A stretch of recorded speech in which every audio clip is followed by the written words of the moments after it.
Ya, bantuan kemanusiaan untuk pengungsi erupsi Kelut mulai berdatangan di posko evakuasi pertama Kecamatan Ngantang, Kabupaten Malang, Jawa Timur. Sementara sejumlah pengungsi mulai terserang berbagai penyakit.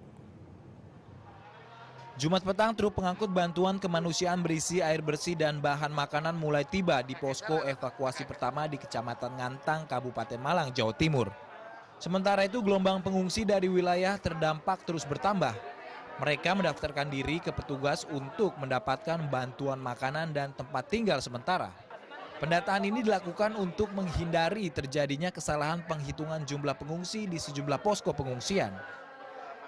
Kejadiannya itu malam sehingga gelap dan lampu mati juga, dan mereka itu naik mobil yang mana, akhirnya turun yang mana, itu pun juga tidak ketemu dengan keluarganya. Tapi berangsur-angsur tadi yang satu juga sudah diketemukan. Jadi ini repotnya itu memang catatan ini masih terus ada, karena apa? Karena yang sudah diketemukan ini kadang tidak melapor. Di posko pengungsian Kota Batu, Jawa Timur hingga Jumat malam jumlah pengungsi terus bertambah. Pengungsi ini berasal dari Ngantang, Kabupaten Malang yang berjarak antara 10 hingga 15 km dari Gunung Kelut. Sedikitnya ada 16 posko pengungsian di Kota Batu yang menampung pengungsi dari Kecamatan Pujon dan Kecamatan Ngantang, Kabupaten Malang. Tahu sudah Mbak, kan kemarin di sekolahan, terus di mana? Di dusun lain, terus ke sini. Nggak tahu rumahnya sudah. Pokoknya selamat gitu aja. 16 lokasi pengungsian itu antara lain di Gedung Ganesa, Gedung Geraha Wangsa, Kelurahan Sanggerahan, Kelurahan Songgokerto, SD Katolik, Hasim Asyari, KUD, Metria Medika, dan masjid-masjid. Sejauh ini kondisi pengungsian masih proporsional untuk menampung pengungsi. Walaupun jumlahnya ribuan, tetapi ruangan yang dipakai masih cukup luas sehingga pengungsi tak perlu berdesak-desakan.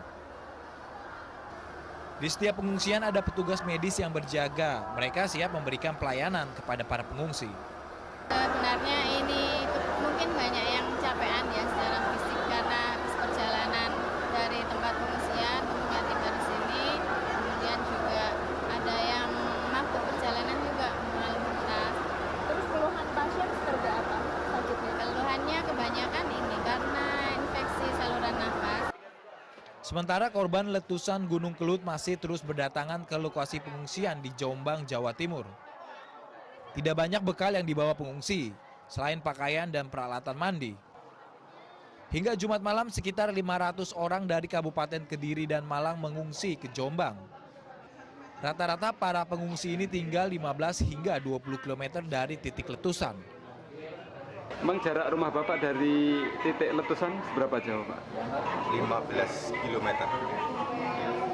Kondisi di pemukiman Bapak seperti apa? Kondisi sekarang, Pak, ya? Iya, saat Bapak pergi mengungsi. Pada waktu itu turun apa namanya itu pasir, Iya. abu, kerikil. Berbagai penyakit seperti ispa dan sakit mata mulai menyerang para pengungsi. Bahkan, seorang pengungsi harus dilarikan ke puskesmas untuk mendapat perawatan intensif.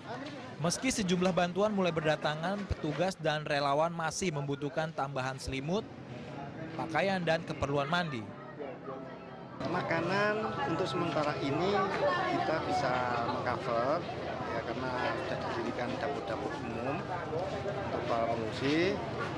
Tapi untuk kebutuhan selimut ini yang kurang, Pak. Untuk saat ini loh. Di Jombang, 3 lokasi pengungsian yaitu SMP 1 Ngoro, Balai Desa Ngoro, dan Balai Desa Badang sudah dihuni oleh pengungsi. Bantuan kemanusiaan masih sangat diharapkan untuk membantu mengurangi beban para pengungsi. Tim Liputan melaporkan untuk NET.